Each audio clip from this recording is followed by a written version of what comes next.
Dogs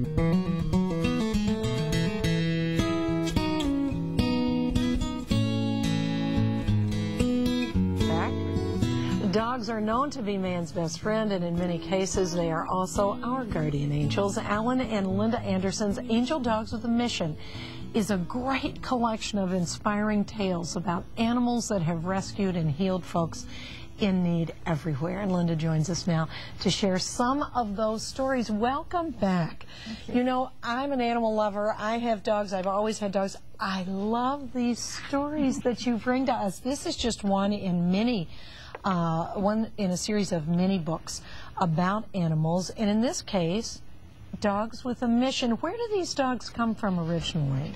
Actually, a variety of places. Some of them are bred and trained for the work that they do, but most of the stories in this book are dogs that they just had an affinity for a certain type of work or a certain type of service, and many of them just figured it out for themselves. It was just their gift. Well, we're going to go through some photographs of just a snapshot of some of the stories in the book. You can open the book to any page and find a great inspirational story. And we're going to start with the first story, which is about Angel Abdul. And you call them all by that, Angel. They're all different angels. Tell us about Angel Abdul. This is a remarkable story. It's actually two stories back to back, and it's about this woman, Carol, who had muscular dystrophy from birth. And she teamed up with Bonnie Bergen, and this was back in the 1970s. They had no idea that a dog could help a person with physical disabilities. They're blind and deaf, but could a person in a wheelchair who can't even move their hands and arms, could they train a dog to help them? This was the start of the entire program of really was the groundbreaking dog for all of this in the 70s. Yes. And now we take it for granted that you can train dogs to answer the phone, as that were, or, you know, all these different things. And that looked like my dog, that black lab. Dogs at my heartstrings. So the next dog story is Angel Midge. What's Midge's story? Oh, Midge is so cute. She's in the Guinness World Records book, 2008. She's the smallest police dog in the world. Look at the flag behind her. Very patriotic dog. She is. She's a Chihuahua. You know, Chihuahua movies. What does she do? I'm going to see that movie today with my daughter. What does she do? She sniffs narcotics, and she can get into places that big dogs can't get into without causing damage. So she can get into a car, she can get into a locker at a school. And actually, they take her to schools to show kids that you can be little and you can be different, but you can still do whatever you want to do. Yeah, you can still be powerful. Great message.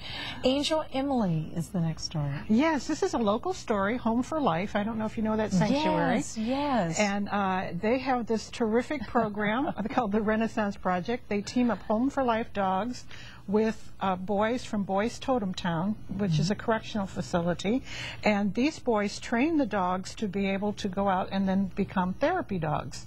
So the dogs then visit domestic abuse shelters and nursing homes and all kinds of programs that they're involved in.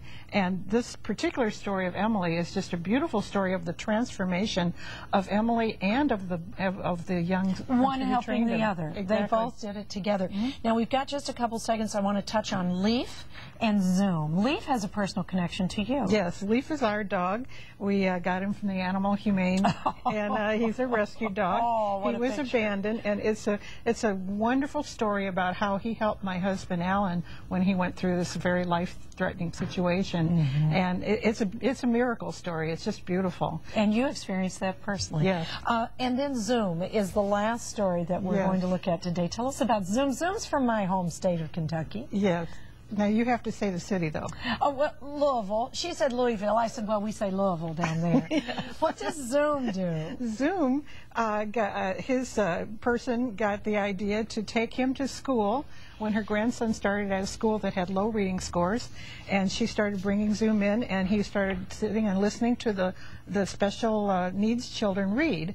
And as a result, Zoom actually transformed the entire school.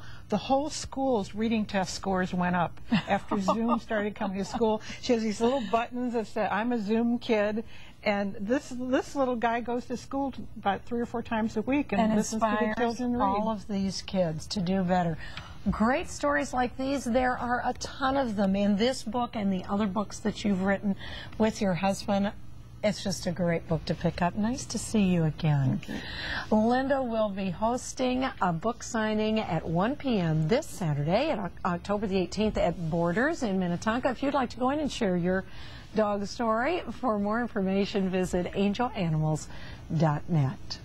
You can find Alan and Linda Anderson's book, Angel Animals with a Mission, in bookstores absolutely everywhere.